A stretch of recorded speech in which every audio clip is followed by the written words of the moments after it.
Türkiyənin Böyük Birlik Partiyasının sədri Mustafa Desticinin rəhbərlik etdiyi nümayəndə heyəti Yeni Azərbaycan Partiyasının dəvəti ilə ölkəmizə səfərə gəlib.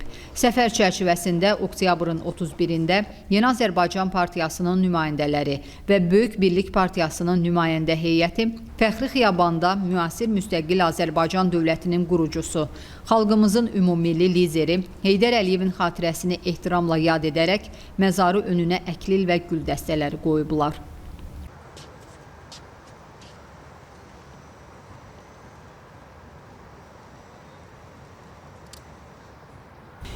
Görkəmli oftalmoloq alim, akademik Zərifə Əliyevanın da əziz xatirəsi yad olunub, məzarı üzərinə tər güllər düzülüb.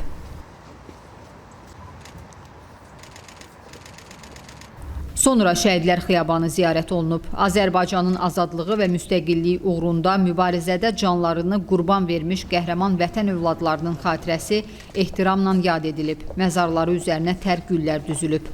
Əbədi məşəl abidəsinin önünə əklil qoyulub. Daha sonra Türk Şəhidliyi abidəsi ziyarət edilib. Azərbaycanın istiqlaliyyəti uğrunda canlarından keçən, Azərbaycan-Türkiyə qardaşlığının əbədiliyini və sarsılmazlığını əks etdirən bu məzarlıqda uyuyan qəhrəman türk qardaşlarımızın xatirəsi anılıb. Abidənin önünə əklil qoyulub, gül dəstələri düzülüb.